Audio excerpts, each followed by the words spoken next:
మహాసమృద్ధి గల ప్రభువానికి స్తోత్రం. స్తుతి నైనా. ఈ లోకమునకు వెలుగుగా వచ్చిన తండ్రి, సర్వ సృష్టిని సృజించిన గొప్ప తండ్రి, నీకు వందనాలు నాయన.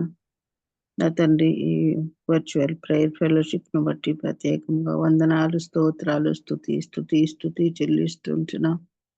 నా తండ్రి, నా ప్రభా, దయామయుడైన నా యేసయ్య, అనేక దినములుగా నా తండ్రి అనేక మందిని ఈ విధముగా వర్చువల్ ప్రేయర్ ఫెలోషిప్ లో మెంబర్స్ గా చేసిన విధానమును బట్టి నీకు వందనాలు, స్తోత్రాలు, స్తుతి చెల్లిస్తూ ఉంటున్నా.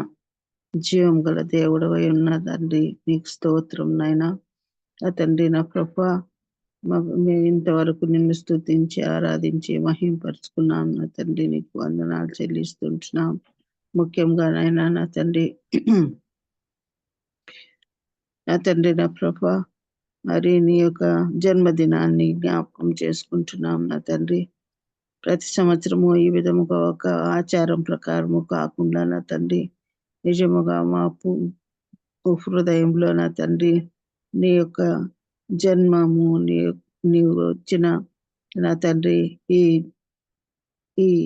ఈ కార్యము నా తండ్రి లోకంలోకి వచ్చి మమ్మను విమోచించి రక్షించి కాపాడిన విధానమును బట్టి నీకు స్తోత్రాలు, వందనాలు, స్తుతి చెల్లిస్తూ ఉంటున్నాం. మహాసమృద్ధి గల గొప్ప తండ్రి, జీవం గల నా తండ్రి వినాయన, నీకు వందనాలు, స్తోత్రాలు చెల్లిస్తూ ఉంటున్నాం. మరి నాయన, ఎంతమంది బిడ్డలైతే అనారోగ్యం చేత బాధపడుచుంటున్నారు, వారందరినీ బట్టి ప్రత్యేకంగా ప్రార్థిస్తున్నానయ్యా. కృప దయచేయండి నాయన. నీ చిత్తానుసారంగా నైనా బిడ్డలను ముట్టండి. సంపూర్ణ స్వస్థతను అనుగ్రహించిన తండ్రి, తిరిగి మా అందరితో కలిసి ఆరాధించి స్తుతించి ఘనపరిచే ధన్యతను మాకు అనుగ్రహించమని వేడుకోం ప్రార్థిస్తున్నాం నాయన. నా తండ్రి, నా ప్రభువా, బత్తలపల్లిలో నా తండ్రి ఆ బిడ్డ యాక్సిడెంట్ అయిన నిన్న నా తండ్రి చెయ్యి విరిగి ఉండగా నా ప్రభువా, నా తండ్రి నీ కృప చొప్పున నా తండ్రి బిడ్డకు స్వస్థతను అనుగ్రహించమని, నా తండ్రి ఫ్రాక్చర్లను నా తండ్రి తొలగించమని వేడుకోం ప్రార్థిస్తున్నాం నాయన. కృపా సత్య సంపూర్ణుడమైన నా యేసయ్యానికి స్తోత్రం, స్తుతి చెల్లిస్తూ ఉంటున్నాం.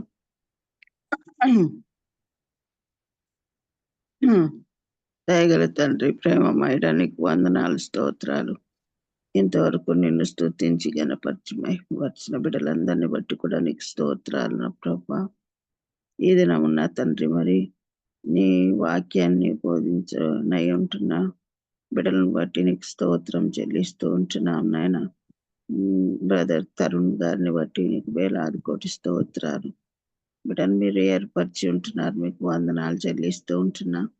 విసులో చట్న మరుగుపరిచిన ఆయన తండ్రి, నా ప్రభా, మాకు ఒక్కొక్కరికి అవసరమైన వాక్యాన్ని మీరు బోధించగలందరికై వేడుకుంటున్నా. కృపగల తండ్రి వినైనా, మహా సమృద్ధి గల దేవుడవు, జీవం గల నా తండ్రి విన తండ్రి, నా ప్రభా, నీ వాక్యమును విని విడిచిపెట్టకుండా నాయన మేము వాక్యానుసారముగా జీవించే జ్ఞానాన్ని మాకు అనుగ్రహించండి. జ్ఞానము పైనుండి వచ్చినది, సమాధానకరమైనది నాయన. కనికరం గల తండ్రి, కృప దయచేయండి, కరుణించమని వేడుకోం ప్రార్థిస్తున్నాం. మేము వాక్యానుసారముగా జీవించి నీ నామముకు మహిమ, ఘనత, కీర్తి తెచ్చే విడలముగా ఉండునట్లు సహాయం దయచేయమని వేడుకుంటున్నాం నాయన. నా తండ్రి, మరి ట్రాన్స్లేట్ చేసే బిడ్డను కూడా నా తండ్రి నీ కృప చొప్పున నడిపించగలంతలకై వేడుకోం ప్రార్థిస్తున్నా. నా తండ్రి, సమయోచితముగా నా తండ్రి సమస్తము జరిగించే దేవుడవు కనుక నా తండ్రి, మరి ఒకసారి నిన్ను ఆరాధిస్తూ స్తుతిస్తూ ఘనపరుస్తూ మహింపరుస్తూ నైనా నా తండ్రి నీ వాక్యాన్ని నా తండ్రి మేము పూర్ణ హృదయంతో, పూర్ణ ఆత్మతో, పూర్ణ శక్తితో, పూర్ణ బలముతో మేము నమ్మి విశ్వసించి అనుసరించి జీవించుటకును, మమ్మల్ని మేము సరి చేసుకుంటకు, పరిశీలించి పరిశోధించుకున్నటకు సహాయం దయచేయమని వేడుకొని ప్రార్థిస్తున్నానయ్యా. జీవం గల నాయనానికే స్తోత్రం, స్తుతి చెల్లిస్తూ ఉంటున్నానయ్యా. సర్వోన్నతుడు నా తండ్రి, నా తండ్రి, నా ప్రభువా, ఆత్మ స్వరూపుడమైన నా యేసయ్య, కృప దయచేసి సహాయం దయచేసి మా విజ్ఞాపన ప్రార్థనలన్నింటినీ విని నా తండ్రి ఆలకించిన ప్రభు నీ చిత్తానుసారం నీ కృప చూపులు జరిపించి నడిపించగలంతలకై వేడుకుంటూ ప్రార్థన నా ప్రభువును తన కుమారుడైన యేసు దివ్యమైన శక్తి గల బలము గల నామంలో అడిగి వేడుకొని ప్రార్థిస్తున్నాను. ఆమేన్. ఆమేన్. ఆమేన్. ప్రైజ్ లార్డ్ అక్క. దేవుని నామానికి మహిమ కలుగును గాక. Praise the Lord. ఈ సమయంలో మనకు వాక్యాన్ని అందించడానికి బ్రదర్ తరుణ్ కుమార్ అయ్యగారు మనకి సిద్ధంగా ఉన్నారండి. అయ్యగారు అందరికీ సుపరిచితులే. కొత్త వారి కోసం సభా మర్యాద కోసం చిరు పరిచయం. అదేవిధంగా తెలుగులోకి ట్రాన్స్లేట్ చేయడానికి బ్రదర్ బాబీ రత్నాకర్ అన్నయ్య గారు కూడా సిద్ధంగా ఉన్నారు. బ్రదర్ తరుణ్ కుమార్ గారు దేవుని చేతిలో ఒక విశిష్టమైన పాత్ర. సంఘ పరిచర్యలోను మరియు వ్యాపార రంగంలోనూ వారు అమూల్యమైన సేవలు అందిస్తా ఉన్నారు. బడ్డింగ్ మరియు బేకింగ్ అంటే తరుణ్ కుమార్ గారికి చాలా ఇష్టం. ఇటీవల బియాండ్ ద బ్యాక్గ్రౌండ్ అను పుస్తకమును తరుణ్ గారు రచించారు. ప్రస్తుతం వారు H&M లో 6 సిగ్మా కన్సల్టెంట్ గా పూర్తికాల సేవలు అందించుతూ bridge international church board member గా కూడా సేవలు అందిస్తా ఉన్నారు.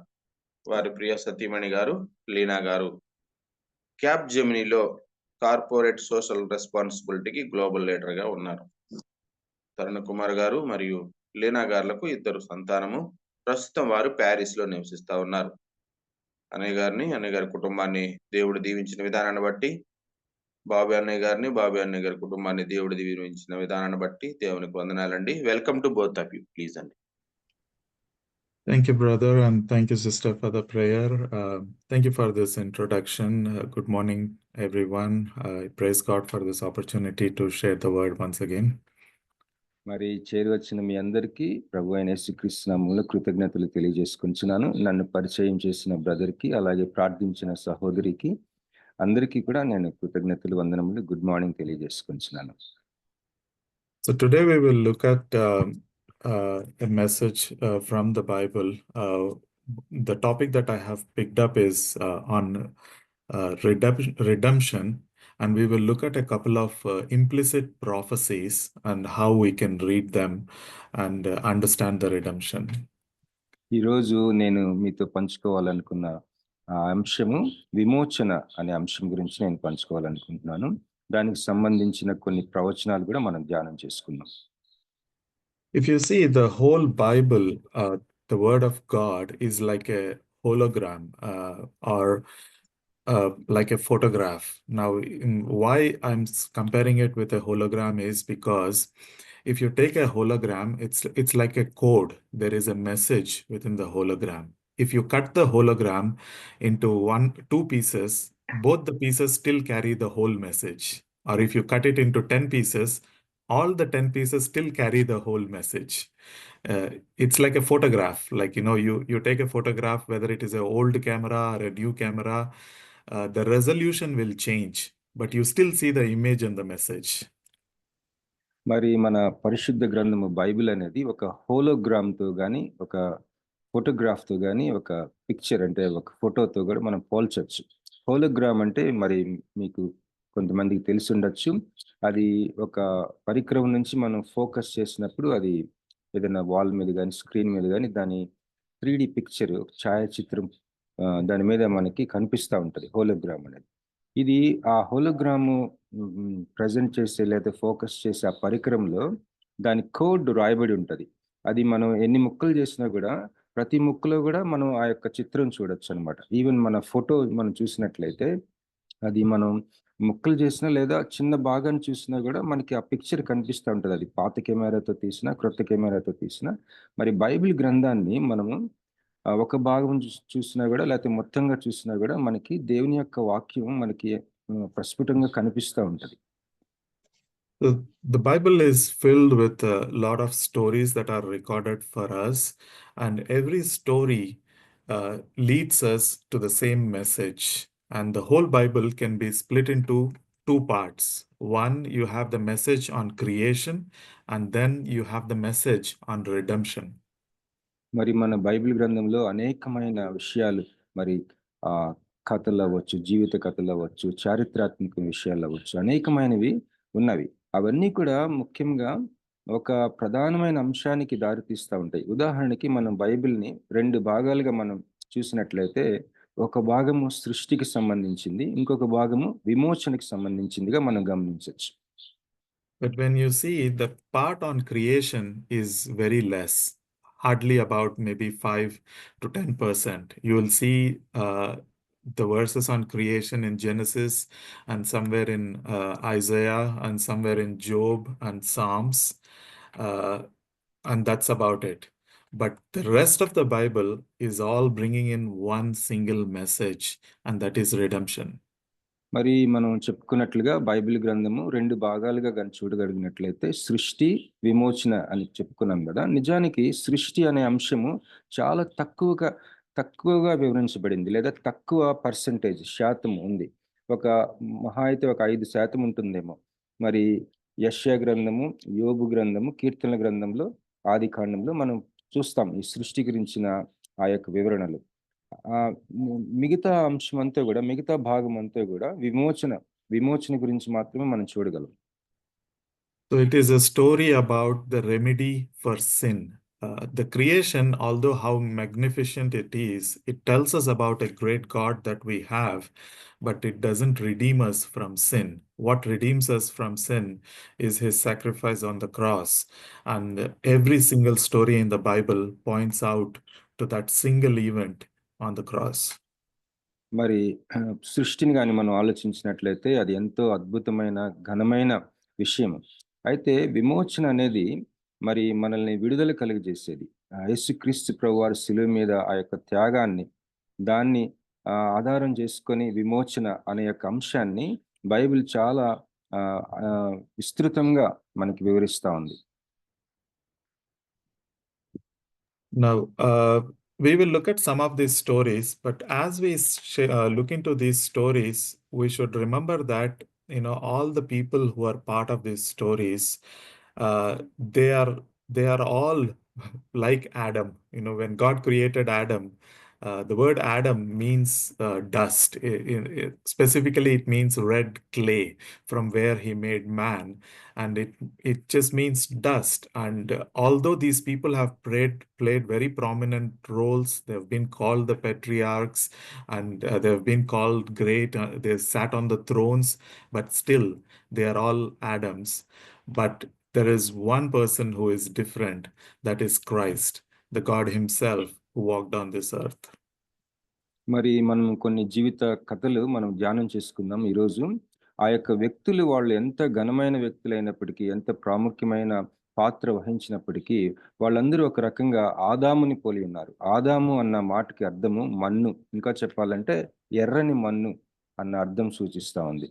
మరి వీళ్ళందరూ కూడా ఒకలాంటి మన్నుతో సమానం, మంటితో సమానం. మన్నుతో చేయబడ్డాడు కదా ఆదాము. కానీ ఒకే ఒక్క వ్యక్తి యేసుక్రీస్తు ప్రభువారు, ఆయన దేవుని యొక్క స్వరూపమై ఉన్నాడు, దేవుడై ఉన్నాడు. Now, let's read the verse from Luke chapter 24, verses 25 and 27, 25 to 27. మరి లూకా సువార్త 24 అధ్యాయము 25 నుంచి 27 చూసుకుందాం. Shall I read, brother? Yes, brother, please. అందుకు ఆయన, అవివేకులారా, ప్రవక్తలు చెప్పిన మాటలన్నిటినీ నమ్మని మందమతులారా, క్రీస్తు ఇలాగు శ్రమపడి తన మహిమలో ప్రవేశించుట అగత్యము కాదా అని వారితో చెప్పి, మోషేయు సమస్త ప్రవక్తలను మొదలుకొని లేఖనములన్నిటిలో తన్ను గూర్చిన వచనముల భావము వారికి తెలిపెను. Now this is Christ himself who is talking. The first thing that Christ has done after coming back from the dead is to do a 2.5 hour Bible study to a couple of his disciples from the Old Testament. మరి ఈ యొక్క చదవబడిన మాటలు యేసుక్రీస్తు వారు పలికిన మాటలు. మరి ఆయన పునరుద్ధానం అయిన తర్వాత మొట్టమొదటిగా ఆయన చేసిన పని ఏంటంటే, ఒక 2.5 గంటల పాటు బైబిల్ ధ్యానం, ఈ యొక్క పాత నిబంధన నుంచి ఆయన కొన్ని వాక్యాలు తన శిష్యుల్లో ఇద్దరికి ఆయన ధ్యానం వివరించారు. He revealed to them that for the past hundreds of years, there is scripture that has been written and everything is pointing out to him. మరి గడిచిన 100 సంవత్సరాలుగా ఆ యొక్క లేఖనాలు అందుబాటులో ఉన్నవి, రాయబడి ఉన్నవి. అవి యేసుక్రీస్తు ప్రభువారిని సూచిస్తూ ఉన్నాయన్న సంగతి ఆయన వివరించారు. Now, how is it that all stories are pointing out is something that we can reflect upon, and we call them the implicit prophecies, the prophecies which are kind of a secret, which is hidden inside the stories, and it is the pattern of these stories that reveals the prophecy. మరి ఈ యొక్క అనేకమైన ప్రవచనాలు గాని, లేఖనాలు యేసుక్రీస్తు ప్రభువారిని మాత్రమే సూచిస్తా ఉన్నవి అన్నది మనం చూడొచ్చు అంటే, ఈ లేఖనాలు, ఈ ప్రవచనాల్లో మరి రకరకాలైన వాక్య భాగాల్లో మరి కనపడకుండా మర్మంలాగా అవి దాగి ఉన్న ఆ యొక్క ప్రవచనాల్లోని ఆ యొక్క ప్యాటర్న్స్, ఆ నమూనాలు మరి మనం గమనించినట్లయితే యేసుక్రీస్తు ప్రభువారిని చాలా స్పష్టంగా అవి సూచిస్తా ఉన్నాయి. And these patterns, which are called implicit prophecies, are actually talking about a future event. There is a major event. They are indicating the future event is coming. And these prophecies are modeled as stories which are enacted by real people, and they are real stories, but they are modeling a future event. మరి కొన్ని జీవిత గాథలు, కొన్ని జరిగిన సంఘటనలు బైబిల్లోని ఆ యొక్క చారిత్రాత్మకంగా జరిగిన ఆ యొక్క జీవిత కథలు మనం గమనించినట్లయితే, వాళ్ళ జీవితాలు నిజంగా కొన్ని నమూనాలకి, కొన్ని ప్రవచనాలకి వాళ్ళు అనుగుణంగా వాళ్ళ జీవితాలు ఒక రకంగా ఒక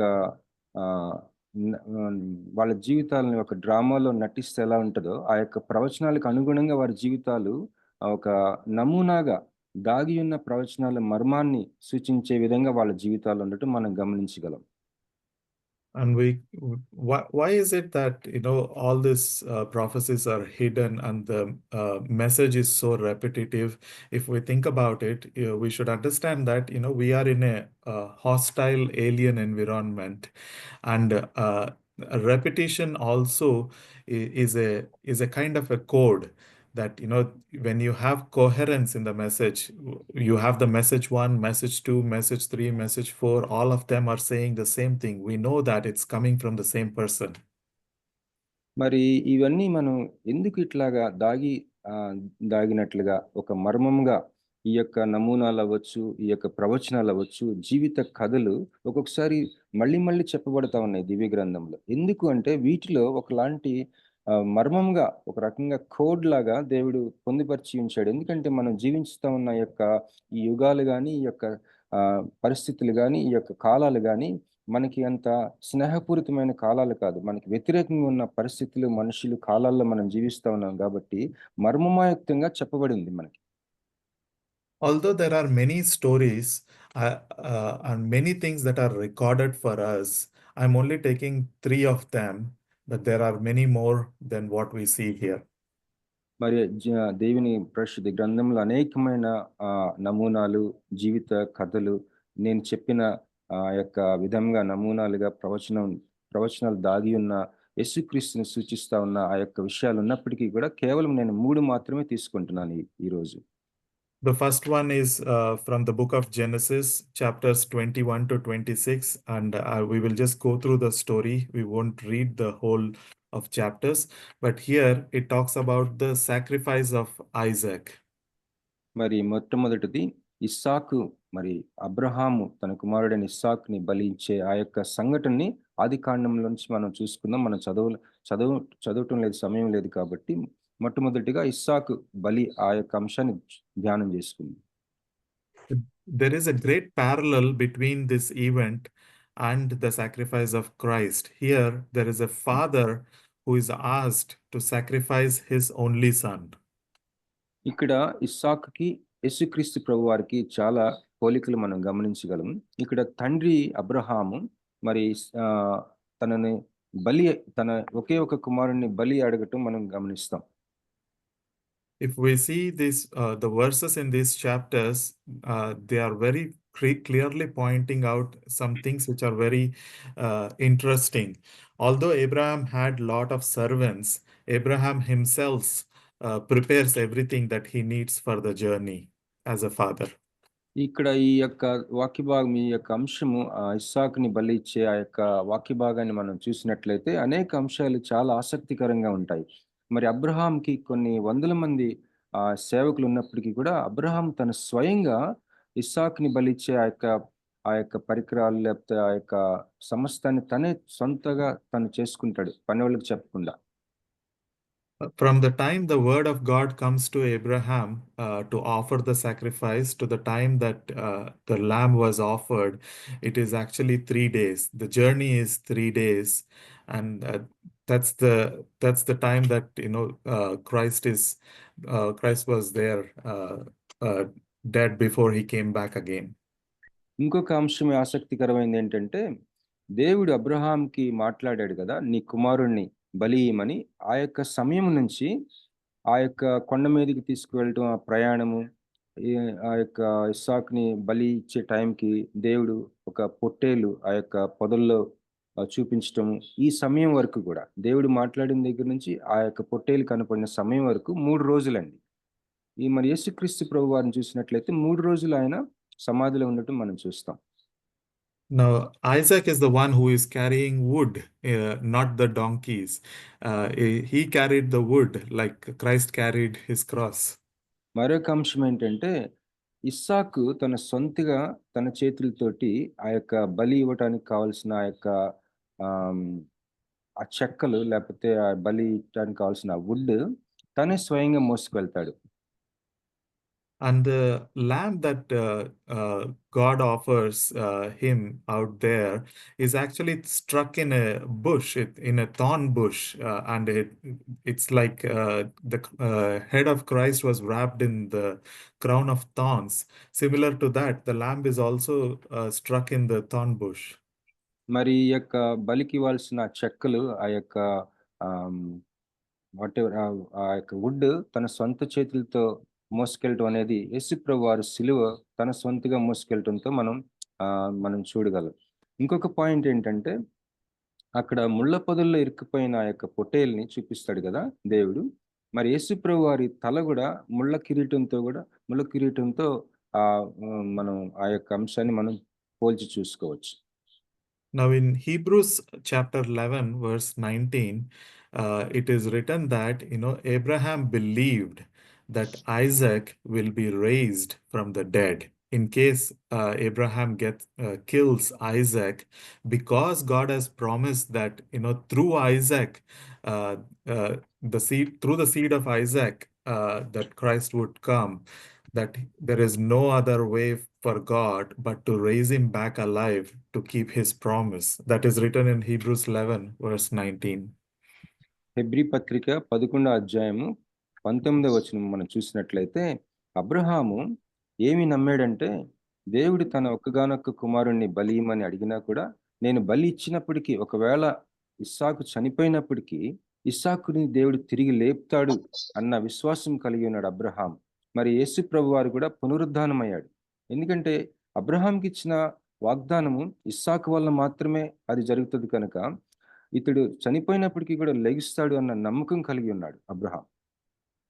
Now, although there are several lessons from this event, let us look at how it is paralleling the coming of Christ, and the whole story is a parallel to the future event that God has planned. మరి ఇక్కడ చాలా అంశాలు ఉన్నప్పటికీ కూడా ఇస్సాకుని బలిచ్చే ఆ యొక్క సన్నివేశం అంతట్లో అనేకమైన పాయింట్స్ రాబోచున్న యేసుక్రీస్తు వారి యొక్క ఆ యొక్క జీవితానికి, త్యాగానికి సూచిస్తూ మర్మయుక్తంగా దాగి ఉన్నాయి. So God had a plan, and he has hidden that plan in that event, and that event was recorded carefully for us, so that when we read that event, we can foresee what is coming up.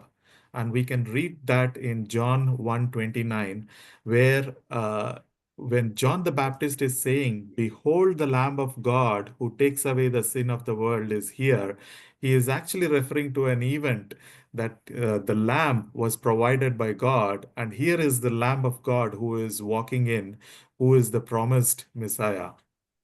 దేవుడు విమోచన విషయం ఎంత గంభీరమైన ప్రణాళిక కలిగి ఉన్నాడంటే, ఈ ఇస్సాకుని బలిచ్చే ఆ యొక్క సన్నివేశం మన కొరకు చాలా జాగ్రత్తగా రాయించాడు. దాంట్లో ఉన్న అనేకమైన అంశాలు రాబోచున్న యేసుక్రీస్తుని సూచిస్తూ ఉన్నాయి. ఈ పాయింట్స్ చదువుకున్న మనకి అర్థం కావాలని చెప్పేసి చాలా జాగ్రత్తగా రాయించారు. యోహాను సువార్త 1వ అధ్యాయం 29వ వచనం మనం గమనించినట్లయితే, మరునాడు యోహాను యేసు తన యొద్దకు రాగా చూచి, ఇదిగో లోక పాపమును మోసుకొని పోవు దేవుని గొర్రెపిల్ల. ఈ మాటలు మనం గమనించినట్లయితే యోహాను యేసు ప్రభువుని సూచిస్తూ దేవుని గొర్రెపిల్ల అనటం, ఇది వెనక్కి వాళ్ళు ఆ యొక్క వింటున్న వాళ్ళు వెనక్కి చూసినట్లయితే అబ్రహాం ఇస్సాకుని బలిచ్చిన ఆ అంశం చాలా స్పష్టంగా వాళ్ళకి జ్ఞాపకం వస్తుంది. Now, the whole event has an implicit prophecy of the coming of Christ. And similarly, we go to the next story in Numbers chapter 24. మరి ఈ యొక్క అబ్రహాము ఇస్సాకుని బలిచ్చి ఆ యొక్క సన్నివేశంలో ఒక ప్రవచనం మర్మంగా దాగి ఉన్నది, యేసు ప్రభువుని గురించి సూచిస్తూ ఉన్నది. మరి నెక్స్ట్ అంశం ఏంటంటే సంఖ్యాకాండం 24వ అధ్యాయం 7వ వచనం మనం చూద్దాం. సంఖ్యాకాండం 24, it's 17, I think, brother. Okay. Sorry about that. 24:17. Okay. Shall I read? Okay. Before that, God actually gives them a plan in Numbers chapter 2 on how the tribes should organize themselves while they are walking in that wilderness. And God gives a very clear plan based on the number of tribes. He organizes them based on the directions east, west, north, south, and how they should organize themselves. And the tribes follow the plan of God.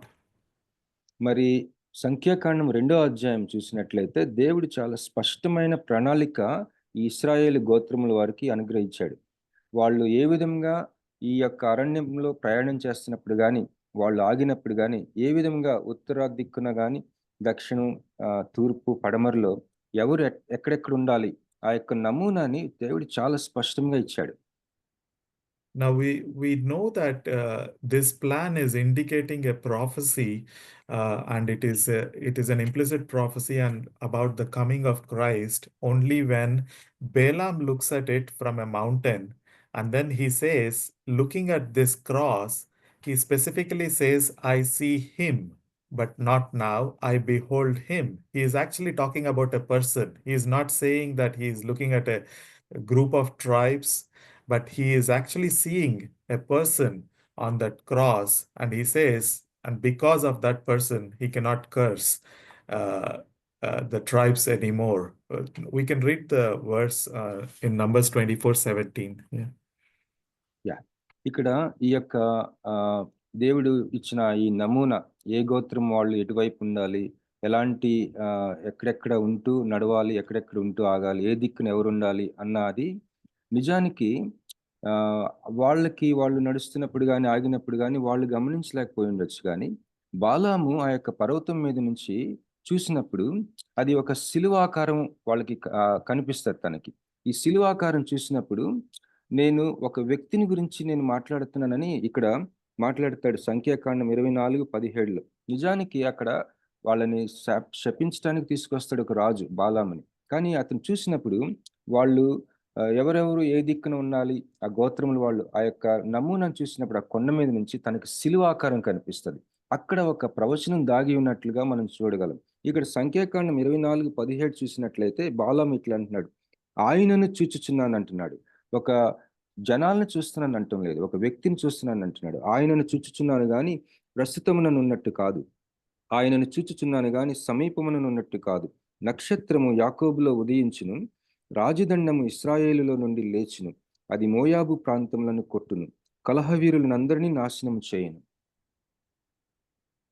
Now, we see that, the story of redemption has already started in Genesis 3:15 when God promised, and it has begun with Cain and Abel, and then every story is pointing out to the cross and the Christ who is the ultimate sacrifice, and they are all pointing out to him. మరి యోహాను ఆదికాండము 3వ అధ్యాయం 15వ వచనం నుంచే ఈ విమోచనం గురించిన ఆ యొక్క దేవుని ప్రణాళిక ప్రారంభమైనట్లు మనం గమనించగలం. ప్రతి అంశము, ప్రతి ప్రవచనము, దాగి ఉన్న ప్రతి మర్మము దైవ గ్రంథంలో యేసుక్రీస్తు వారి యొక్క త్యాగము, శిలువ త్యాగాన్ని సూచిస్తూ ఉన్నట్టు మనం గమనించగలం. We can quickly look at another story in Exodus 17, where when Moses was standing up on the mountain and holding his hands up, then Joshua was winning against the Amalekites. But whenever his hands was down, he was losing. So the hands has to be up. And if you really look at a person with his hands up from down, you are actually looking at a cross.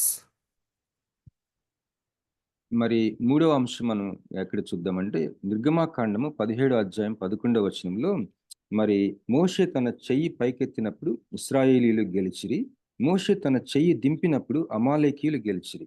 ఇక్కడ ఈ యొక్క రాయబడిన ఈ సంఘటనలో మరి యొక్క ప్రవచనం యేసుక్రీస్తు ప్రభువారిని సూచిస్తూ ఉంది. అది ఎలాగంటే మోషే తన చెయ్యి పైకెత్తినప్పుడు అది క్రింద నుంచి చూసినప్పుడు శిలువాకారాన్ని మనం గమనించగలం. శిలువాకారంలో అది కనిపిస్తూ ఉంటది. అది మర్మంగా అదొక మర్మము అక్కడ ప్రవచనం ఆ యొక్క సన్నివేశంలో దాగి ఉంది. అతను చెయ్యి ఎత్తినప్పుడు వాళ్ళు గెలుస్తూ ఉన్నారు, చెయ్యి దించినప్పుడు ఓడిపోతూ ఉన్నారు. ఈ యొక్క సిలువని మనం ఆ యొక్క సన్నివేశంలో ప్రవచనాత్మకంగా మనం చూడగలం. Now, here, this is not the only place where you see cross. There are so many other places where it is even more direct, where, when you see the brazen serpent event, we see that, it was a serpent which was raised on the cross, and whoever was looking at it was getting healed. మరి కొన్ని అంశాల్లో చాలా నేరుగా దేవుని యొక్క సిలువని దేవుని వాక్యాలు మరి సూచిస్తూ ఉన్నాయి. మరొక అంశం ఏంటంటే మరి అక్కడ పాము కాట్లకి గురై మరణిస్తూ ఉన్నప్పుడు మోషే సమయంలో మోషేకి దేవుడు ఒక ఇత్తడి సర్పాన్ని చేసి ఒకలాంటి సిలువాకారంలో ఉన్న స్టాండ్ మీద పెట్టమంటాడు. అది కూడా ప్రవచనం దాంట్లో దాగి ఉన్నట్లుగా మనం గమనించగలం. యేసుక్రీస్తు ప్రభువారి గురించిన మర్మంతో కూడిన ప్రవచనం దాంట్లో దాగి ఉందని మనం గమనించగలం. Now, while we have all these prophecies pointing out to Christ, who is getting benefited out of this in the Old Testament? If we look at it carefully, there is a very interesting pattern here. When we go back to the story in Exodus chapter 12, where you have, we need to put the blood of the lamb on the door to be saved, and that is the code for the evil to pass over. But that code is actually something that will be that will work not just for the Hebrews but for anybody. If you have an Egyptian who is putting the blood on the door, even that Egyptian is saved. Now there might be, there is in that chapter, there might be some Egyptian neighbors who are following the Jews, who are hiding in their houses, and they are not impacted because they are just following the code. ఇక్కడ నిర్గమాకాండము 12వ అధ్యాయము 13వ వచనం మనం చూసినట్లయితే, మీరున్న ఇండ్ల మీద ఆ రక్తము మీకు గుర్తుగా ఉండును, నేను ఆ రక్తమును చూచి మిమ్మల్ని నశింప చేయక దాటిపోయేదను, నేను ఐగుప్తు దేశమును పాడు చేయుచుండగా మిమ్ము సంహరించుటకు తెగులు మీ మీదికి రాదు. ఈ యొక్క సన్నివేశంలో జరిగిన దాంట్లో మనం ఒక విషయం గమనించాలి. ఏంటంటే ఈ యొక్క రక్తము ఆ యొక్క గడపలకి ఇంటి గుమ్మముల మీద రాసినప్పుడు దాంట్లో ఒకలాంటి రహస్యం, కోడ్ లాంటిది దాగి ఉంది. నిజానికి అది ఆహ్వానం ఎవరైనా సరే, ఉదాహరణకి ఇశ్రాయేలీలే కాకుండా ఐగుప్తులు కూడా వాళ్ళ దేవుడు ఇశ్రాయేలీలకి చెప్పినట్లుగా ఐగుప్తీయుల్లో ఎవరైనా సరే ఆ రక్తాన్ని వాళ్ళ గుమ్మానికి రాసుకుంటే వాళ్ళు కూడా రక్షించబడేవారు. ఎవరికైనా సరే ఇది ఆహ్వానం. దీంట్లో ఒక కోడ్ లాంటిది, ఒక రహస్యం దాగి ఉన్నట్లుగా మనం చూస్తాం. So the deliverance and the redemption is a plan that is put together in such a way that whoever does this is saved. And similarly, in the book of Numbers, chapter 21, verses 8 and 9, we see that, the fiery serpent, anybody who looks at the fiery serpent is actually healed. ఇక్కడ మనం ఈ రహస్యం కానీ దీంట్లో పొందుపరిచి ఉంచిన మర్మము మనం గమనించినట్లయితే, ఇది ఎవరికైనా ఒక ఓపెన్ ఆహ్వానం అన్నమాట. ఎవరైనా సరే వాళ్ళు ఆ రక్తాన్ని రాసుకున్న, ఉదాహరణకి సంఖ్యాకాండం 21 అధ్యాయం 8-9 వచనాలు. మోషే ప్రజల కొరకు ప్రార్థన చేయగా, యెహోవా నీవు తాపకరమైన సర్పం వంటి ప్రతిమను చేయించి స్తంభం మీద పెట్టుము. అప్పుడు కరవబడిన ప్రతివాడును దాని వైపు చూచి బ్రతుకునని మోషేకు సెలవిచ్చింది. అయితే ఇక్కడ ప్రతివాడు ఎవరైనా సరే ఆ యొక్క సర్పాన్ని చూచినప్పుడు రక్షించబడతాడు.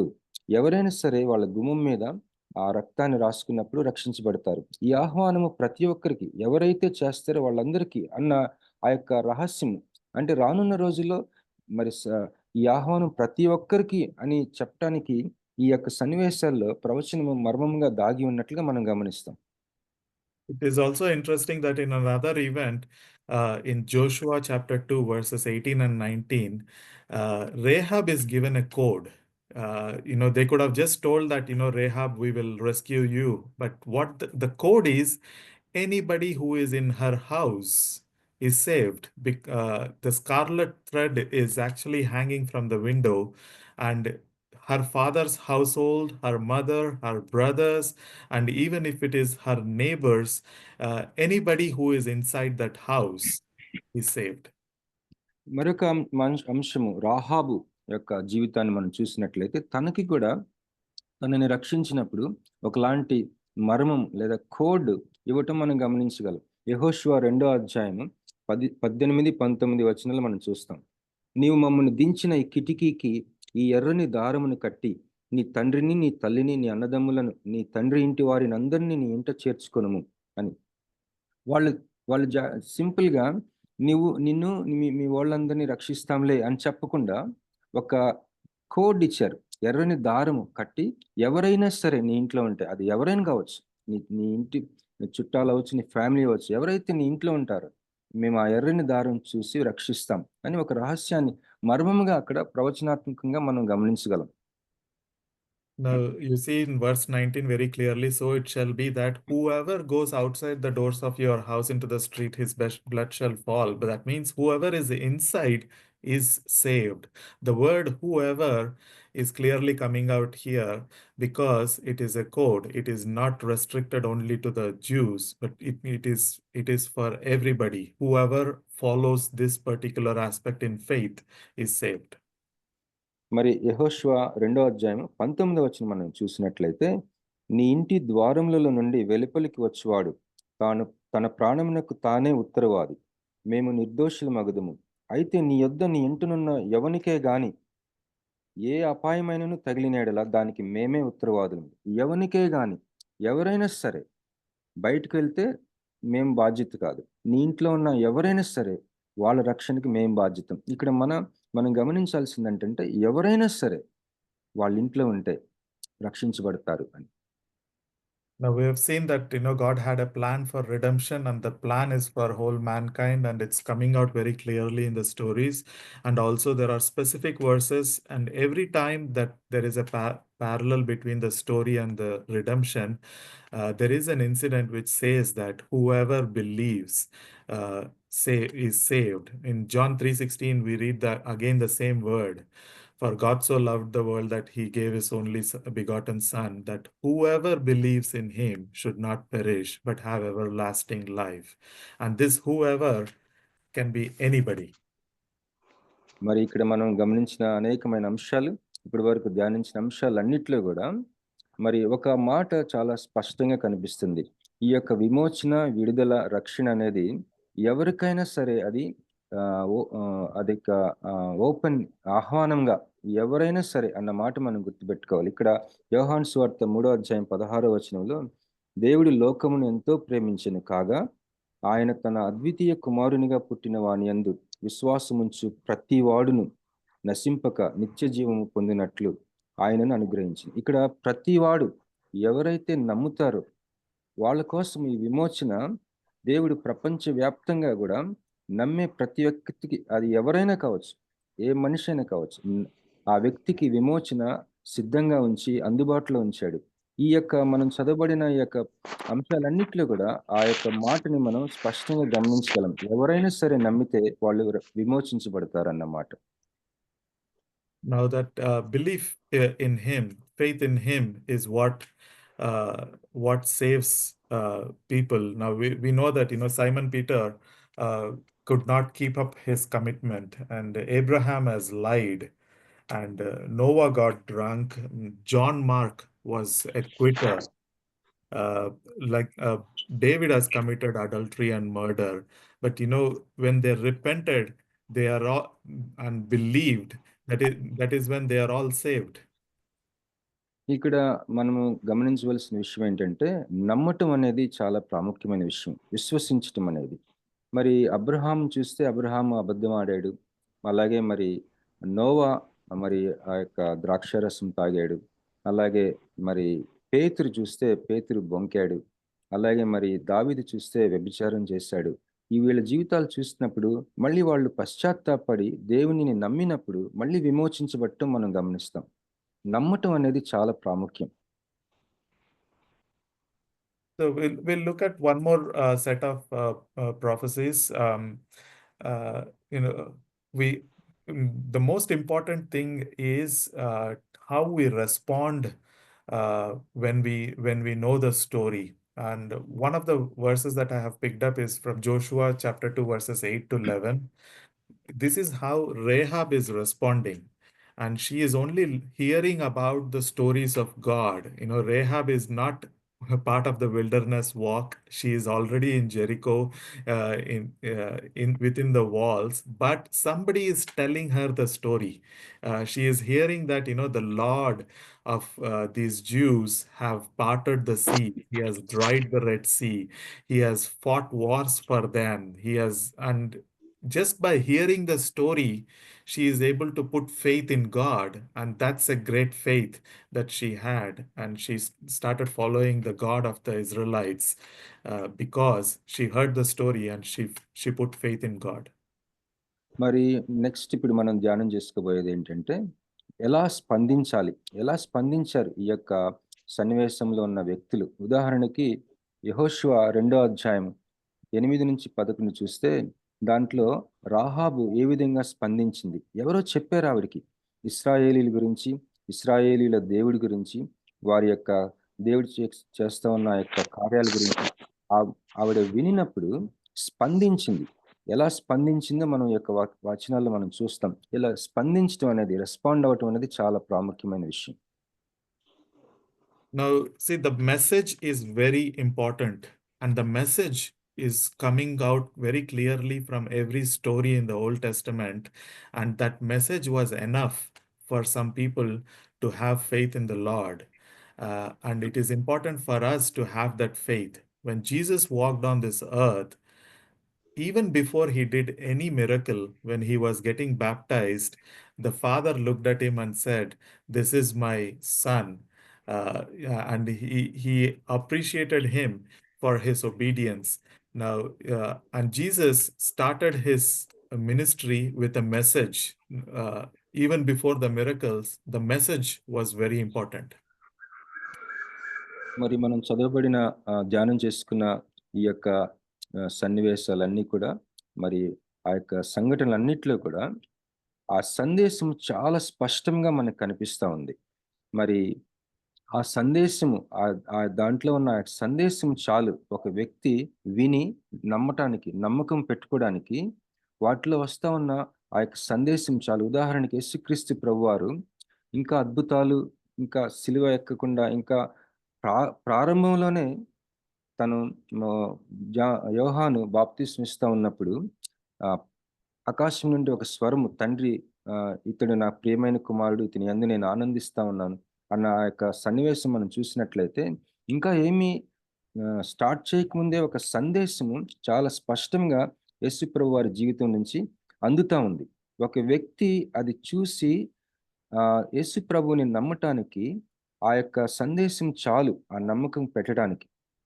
నమ్మకం అనేది చాలా ప్రాముఖ్యమైన విషయం. Faith comes from hearing, and hearing the word of God. And here in Matthew 3:17, the Father says, "I am well pleased in my Son." And this is even before any miracles were done by Christ.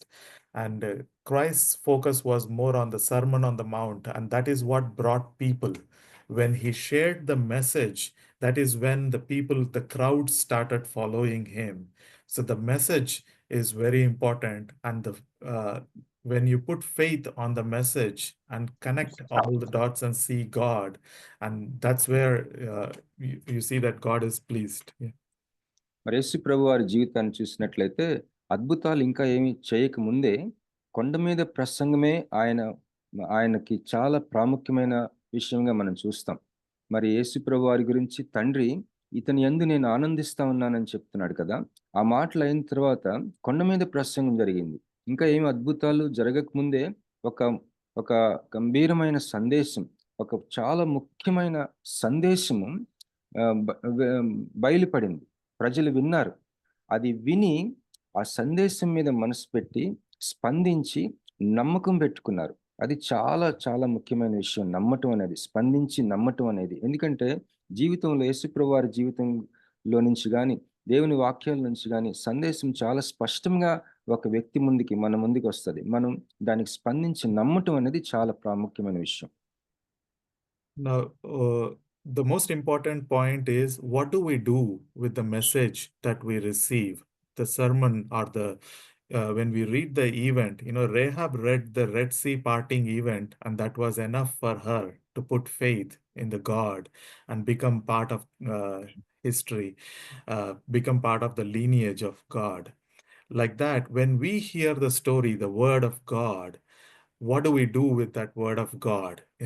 A small portion of the word of God is good enough for us to put faith in God and follow God. Like Rahab, can we follow God and understand the depth of the story and understand and put faith in God that it is the message from him? మరి రాహాబు కేవలము ఇశ్రాయేలీలు ఆ యొక్క ఎర్ర సముద్రము దాటిన ఆ సంఘటనని విని లేదా చదివి ఆవిడికి అది సరిపోయింది. ఆ సందేశం సరిపోయింది తనకి స్పందించడానికి, దేవుని మీద నమ్మకం పెట్టుకోవడానికి. ఇంకా చెప్పాలంటే ఆ చిన్న విషయం తను విని, ఆ ఎర్ర సముద్రం చీలింది అన్న ఆ సంఘటన విని దేవుడిని నమ్మింది, దేవుడి మీద నమ్మకం పెట్టుకుంది. అంత చిన్న విషయం సరిపోయింది ఆవిడికి దేవుని నమ్మటానికి. ఆ నమ్మకం ఎంతవరకు తీసుకెళ్ళిందంటే యేసుక్రీస్తు వంశావళిలో ఆవిడ యొక్క పేరు రాయబడింది, ఆవిడ వంశావళిలో ఆవిడుంది. మరి మన జీవితాల్లో కూడా దేవుని యొక్క వాక్యం అనేది నీ జీవితానికి, నా జీవితానికి మన తలుపు కొట్టినప్పుడు, మనకు వినపడినప్పుడు, మనం చదువుకుంటున్నప్పుడు ఒక చిన్న విషయం చాలు మనం నమ్మటానికి. మరి మనం ఎలా స్పందిస్తా ఉన్నాం, మనం ఎలా నమ్ముతున్నాం? దేవుని వాక్యం మన జీవితంలోకి వచ్చినప్పుడు ఏ విధంగా స్పందిస్తున్నాం, నమ్ముతున్నామా అన్నది మనం ఆలోచించుకోవాలని ప్రోత్సహిస్తున్నాను. Now, one more set of implicit prophecies that I want to go through is the Gentile brides that we see in the Bible. మరి మర్మమాయుక్తంగా దాగి ఉన్న ప్రవచనాలు ఇంకొక కొన్ని జీవితాల్లోంచి నేను మీకు పంచుకోవాలనుకుంటున్నాను. వారు ఎవరంటే అన్యజనులైన పెండ్లి కుమార్తెలు. Now, if we see, Eve is the first bride, and she symbolizes humanity's creation. Now, she is united with Adam, and she's coming out of Adam, and we see that God is not directly communicating with Eve, but she is connected to God through Adam, who is representing a type of Christ here. మరి మొట్టమొదటిగా అవ్వని మనం చూసినట్లయితే, అవ్వ ఆదాములో నుంచి వచ్చింది. దేవుడు ఎప్పుడు మాట్లాడినా ఆదాముతో మాట్లాడుతూ ఉన్నాడు, కానీ అవ్వతో నేరుగా మాట్లాడకపోవటం అనేది మనం గమనిస్తా ఉన్నాం. Now, when we see Rebecca, she's getting united with Isaac. Isaac is a type of Christ. He doesn't go out of his country like Jesus was not going out of country. And here Rebecca is a Gentile bride who is fetched for Isaac, and she is fetched by an unnamed servant. And the unnamed servant is like the Holy Spirit going with the gifts and fetching Rebecca. And Rebecca is only hearing about Isaac through this servant and follows Isaac. మరి అవ్వ జీవితంలో మనం చూసినట్లయితే, అవ్వ ఆదాము ఒక రకంగా యేసుక్రీస్తుని పోలినట్లుగా ఆ యొక్క అవ్వ జీవితం కథలో మనం యేసుక్రీస్తు ప్రభు గురించిన ఒక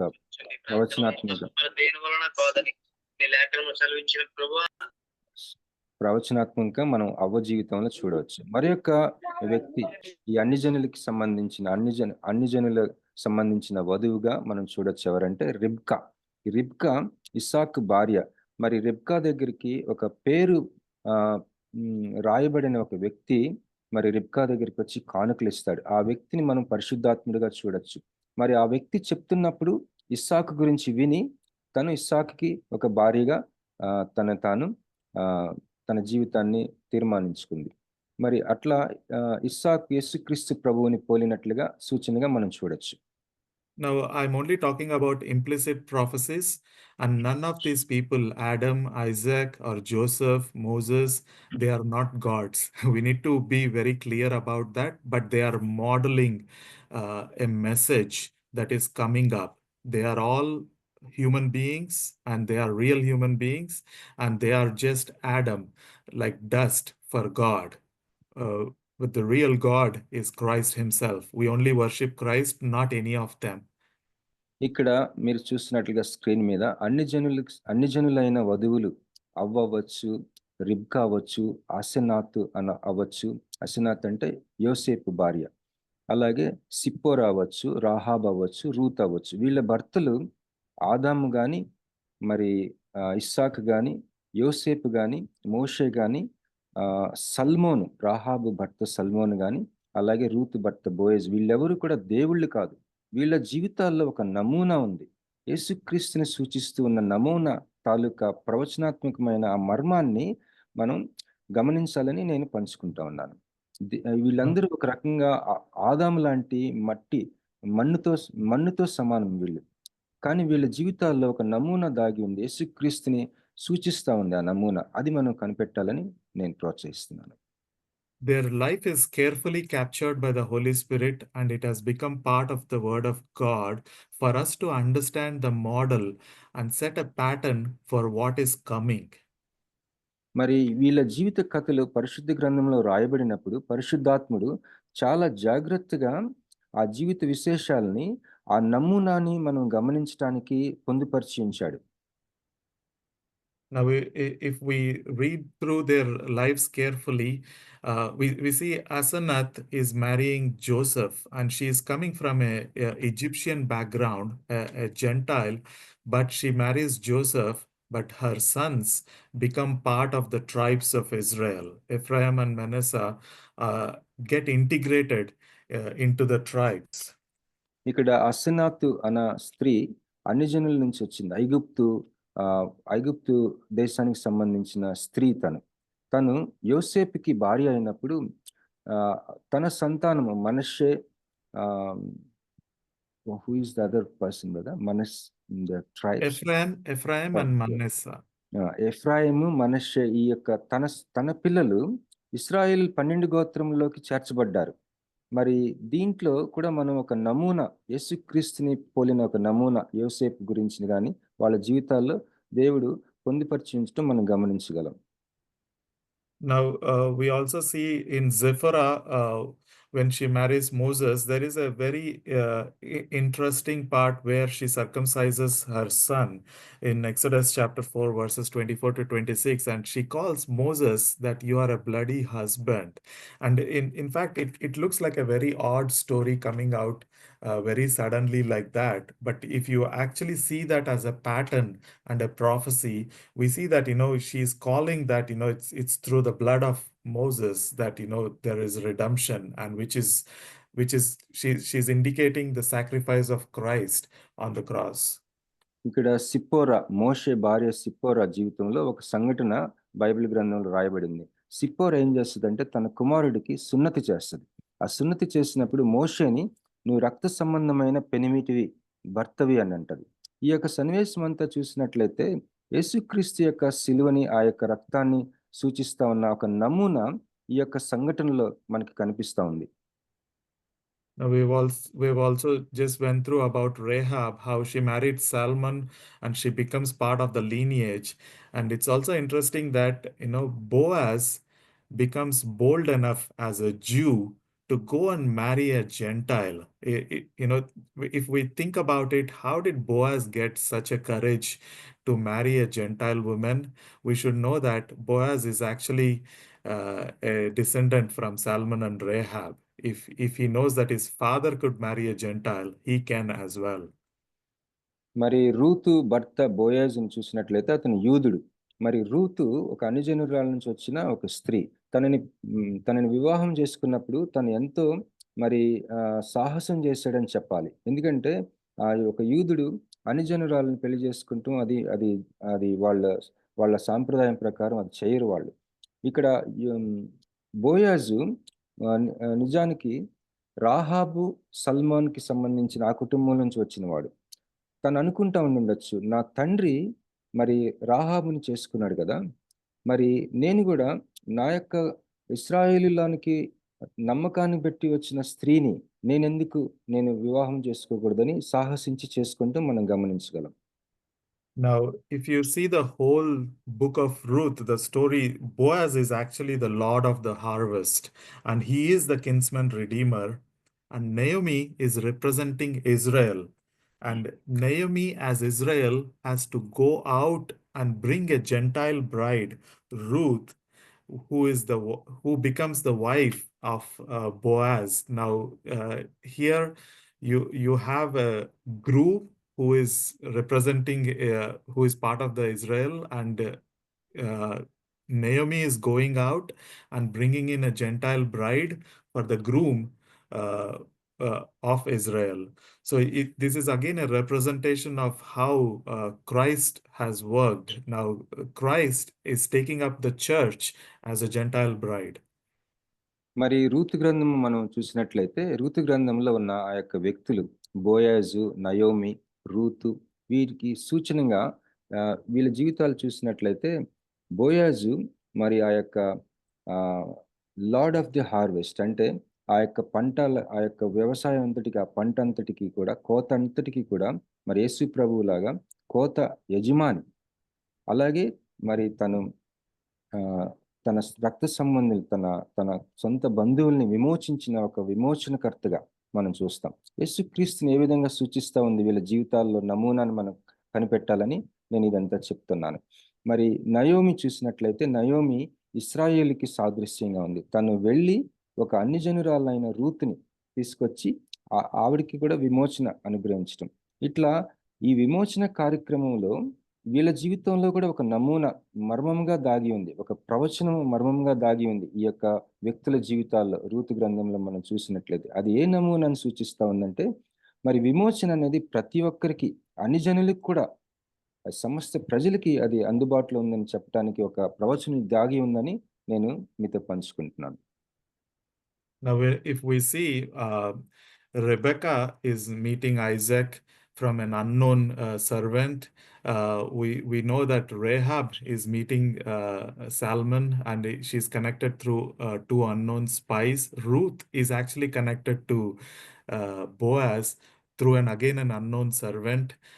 There is a connection of Holy Spirit in between as well, as part of the model. మరి సిప్పోరా అవ్వచ్చు, రాహాబ్ అవ్వచ్చు, రూత్ అవ్వచ్చు, వాళ్ళ భర్తలకి వాళ్ళు ఒక తెలియని ఒక వ్యక్తుల ద్వారా పరిచయం చేయబడ్డారు. ఒక తెలియని ప్లాట్ఫామ్ వల్ల, ఒక తెలియని పని వాళ్ళ ద్వారా. ఉదాహరణకి రెబెకా తన భర్త ఇస్సాకుని ఒక పేరు రాయబడిన వ్యక్తి ద్వారా పరిచయం చేయబడింది. అలాగే రాహాబు కూడా వాళ్ళెవరో తెలియని సైనికుల ద్వారా తన భర్త సల్మోన్ని కలుసుకుంది. అలాగే రూత్ కూడా ఎవరో తెలియని వాళ్ళ ద్వారా బోయాజుని కలుసుకుంది. దీంట్లో మనం పరిశుద్ధాత్మ దేవుని యొక్క సన్నిధి, ఆ యొక్క ఇన్వాల్వ్మెంట్ మనం చూస్తాం. పరిశుద్ధాత్మ దేవుడిని మనం ఈ యొక్క సన్నివేశంలో ఈ పేరు రాయబడిన వ్యక్తులు, ఎవరో తెలియని మనుషుల ద్వారా, ఎవరో తెలియని పరిస్థితుల ద్వారా వాళ్ళు ఏ విధంగా కలుసుకున్నారు అన్నది పరిశుద్ధాత్మకు సూచనగా మనం గమనించగలం. And we also see that because of they all put faith in their husbands, and they connected with the God of their husbands, and they followed the God of their husbands by connecting to their husbands. ఈ యొక్క అన్యజనులైన ఈ యొక్క వధువులు స్త్రీలు వాళ్ళ భర్తలను కలుసుకోక ముందు పరిశుద్ధాత్మ వలన వాళ్ళు ఈ యొక్క పేరు తెలియని వ్యక్తులు, ఎవరో తెలియని వ్యక్తుల ద్వారా వాళ్ళ భర్తలను కలుసుకొని వాళ్ళ భర్తలను కలుసుకోవడమే కాకుండా వాళ్ళ భర్తల యొక్క దేవుణ్ణి వాళ్ళు నమ్మారు. Now, it's like, putting the following the way of the Son, and is exactly what they have done by just hearing about them. And another interesting part is none of their deaths are recorded in the Bible. Can you please repeat, brother? Following the way of Son. Following, so like how the church is believing in Christ as the way, they all believed in their husbands.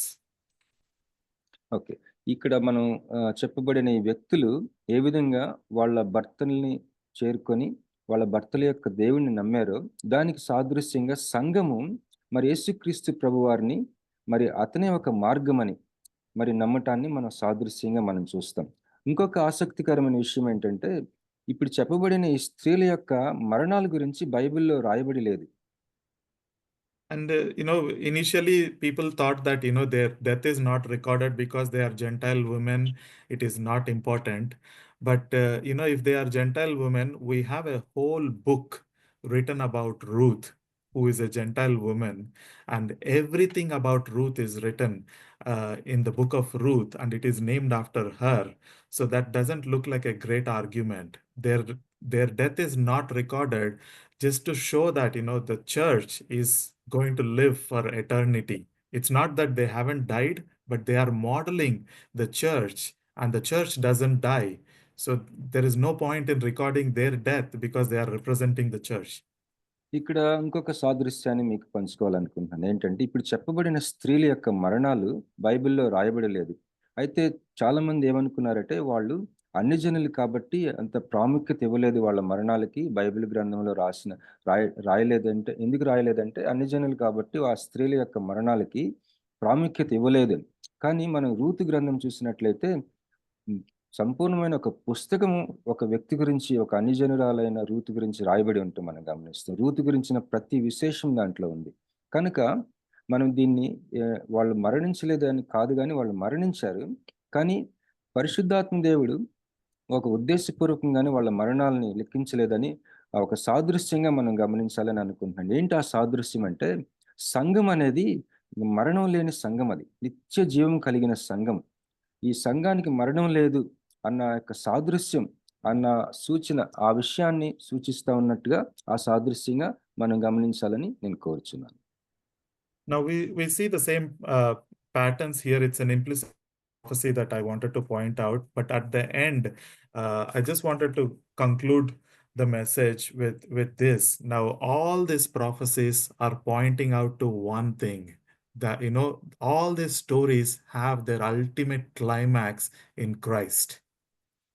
మరి నేను ఈ యొక్క ముఖ్యమైన అంశం మరొకసారి మీతో పంచుకొని నేను ముగించాలనుకుంటున్నాను. ఏంటంటే మనం అనేకమైన విషయాలు ధ్యానం చేసుకున్నాం. వ్యక్తుల జీవితాలు, సంఘటనలు, మరి కొన్ని సన్నివేశాలు, వాటిలో నమూనాలు, మర్మంగా దాగి ఉన్న ప్రవచనాలు, ఇవన్నీ చూసాం. ఇవన్నీ కూడా కేవలము ఒకే ఒక వ్యక్తిని సూచిస్తా ఉన్నాయి, ఆయన యేసు ప్రభువారిని సూచిస్తా ఉన్నాయి. So the story of mankind is very long, and it is all ending, and we with Christ, and we are reborn in Christ, and we have a new beginning in Christ. So the remedy for our sins is the redemption by accepting the work of Christ on the cross. We need to know that it is not our works that is saving us, but we are saved for good works. So we are redeemed in Christ, and we are saved for good works, and our assignment is to bring more people to Christ. మరి మానవాళి జీవితం చూస్తే బహు సుదీర్ఘమైన చరిత్ర కలిగిన ఆ యొక్క మనుషుల యొక్క జీవిత కథ చాలా సుదీర్ఘమైంది భూమి మీద.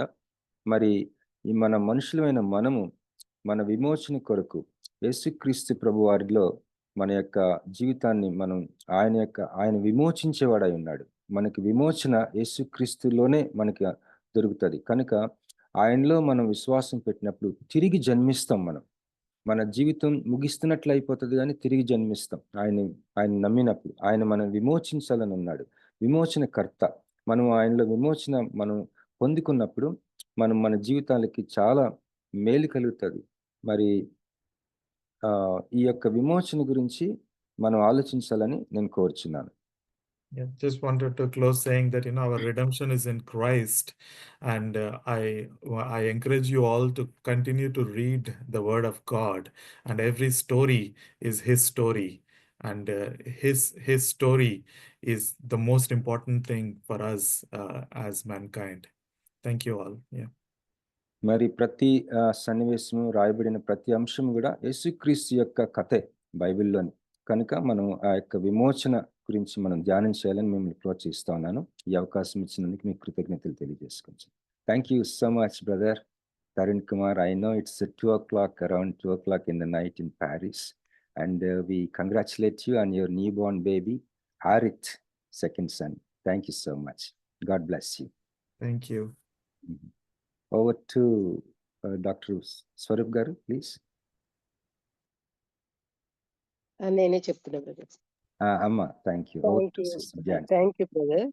మరి చక్కని వర్తమానాన్ని మనకు అందించిన బ్రదర్ తరుణ్ గారు రిడెంప్షన్ గురించి, మర్మమయున్న దేవుని ప్రవచనాల నెరవేర్పు, పరిశుద్ధాత్మ దేవుని యొక్క ప్రణాళిక గురించి, ముగింపు కూడా చాలా చక్కగా ఇచ్చారు కదండి. సంఘానికి దేవునికి ముడిపెట్టి ముగించారు. చాలా చక్కని కన్క్లూజన్ ఇచ్చారు. థ్యాంక్ యూ బ్రదర్ తరుణ్ గారు.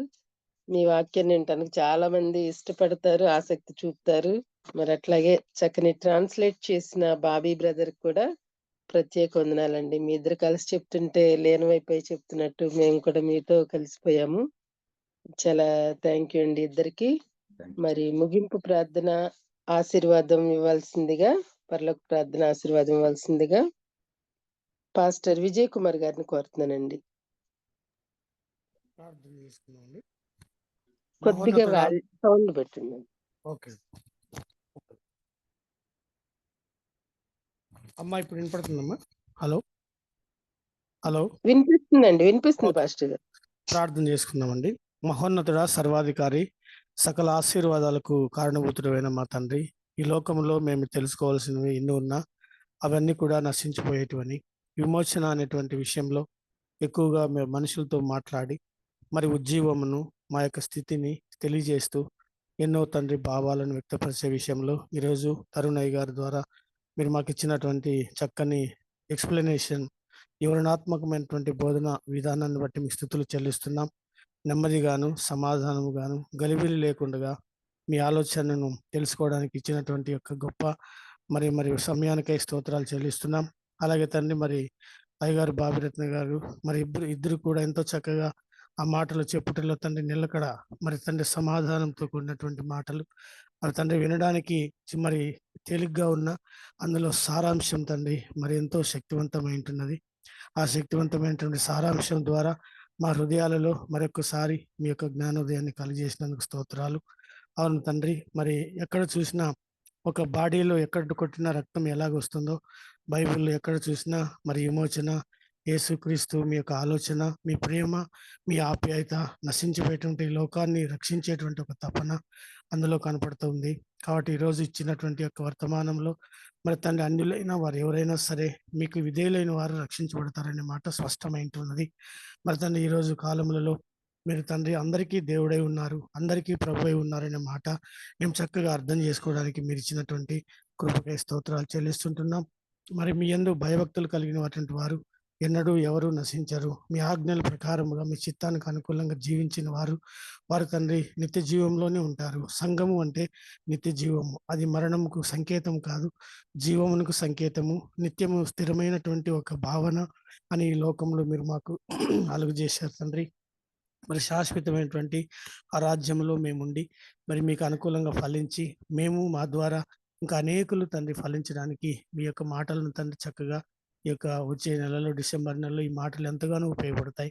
ఎందుకనగా తండ్రి మీ యొక్క పక్షపాతం లేనటువంటి ఆలోచన మనుషుల పట్ల మీ యొక్క ఉద్దేశం ఎంతో చక్కగా ఉన్నది. కానీ మేమే తండ్రి మా యొక్క అతిక్రమాలను బట్టి, తిరుగుబాటును బట్టి, మరి పనికిరానటువంటి ఆలోచనలు బట్టి మేము తండ్రి వ్యతిరేకంగా దూరంగా ఉంటున్నాం. కానీ మీరైతే తండ్రి మమ్మల్ని సమీపిస్తున్నారు, ప్రేమిస్తున్నారు, ఆలింగనం చేసుకోవడానికి ఇష్టపడుతున్నారు. ఎప్పుడు కూడా మా పట్ల మీరు శ్రద్ధ కలిగి ఉన్నారని ఈ మాటల్లో మాకు వ్యక్తమైంటున్న తండ్రి. కనుక మరి సందేశం ఈరోజు విన్నటువంటి ప్రతి ఒక్కరిలో కూడా మరి కార్యనిర్వహణ చేసి అనేకులలో దీన్ని ఫలించడానికి కార్యసిద్ధి కలుగు చేయమని వేడుకుంటున్నాం తండ్రి. మీరు కార్యమైనటువంటి దేవుడు కనుక ఆది కాలం నుంచి కూడా మీ యొక్క సంకేతాలను మనుషులకు ప్రబోధిస్తున్నారు. అవి మర్మమైనట్టుగా కాదు కానీ వివరముగా చెప్పడానికి ఇష్టపడుతున్నారు.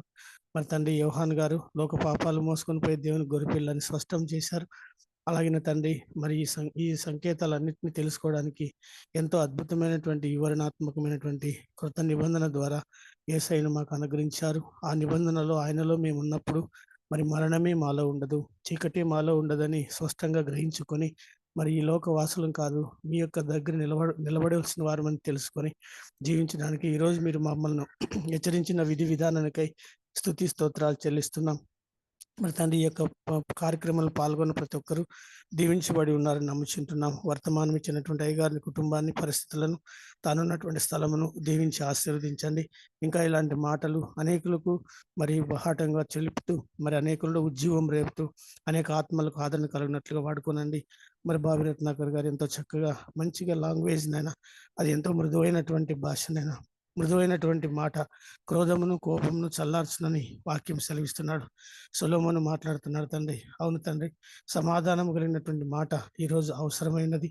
ఆధునిక ప్రపంచంలో అనేకమైనటువంటి విషయాలు ఎదుగుదల అవుతున్నాం. కానీ మరి పరలోక రాజ్యం చేరుట్లో కానీ, సంఘంలో నివసించుట్లో కానీ, మీలో ఫలించుట్లో విఫలం అవుతున్నాం. కాబట్టి సమాధానకరమైనటువంటి ఈ మాటలు మాకు ఉపయోగపడుతున్నాయని మేము నమ్ముచుంటున్నాం. మరి ఈ రుద్దని కూడా దీవించి ఆశీర్వదించండి.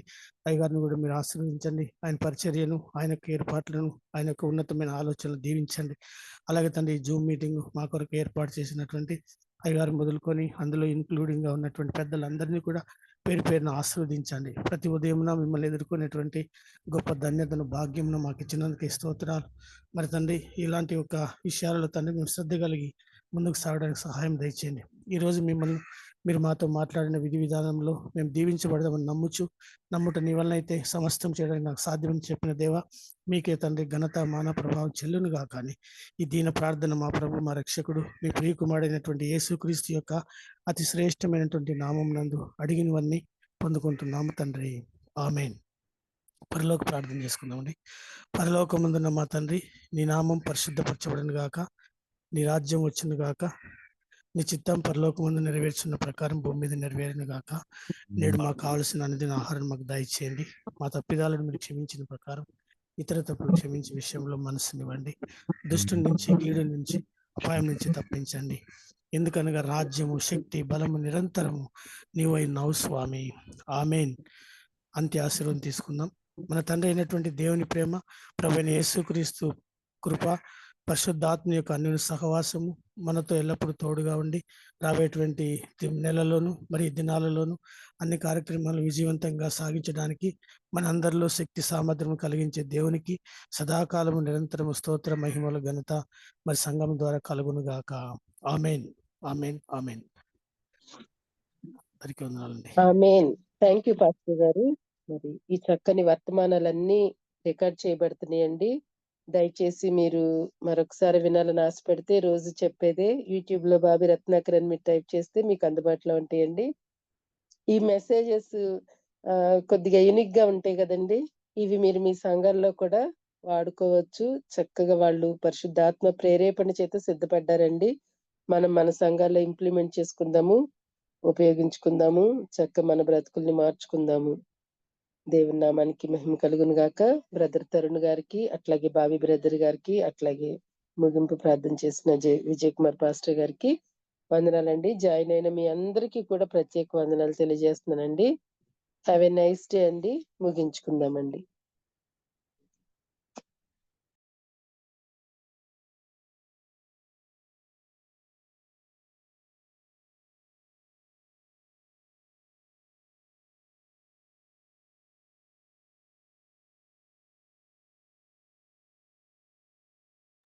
జాన్సన్.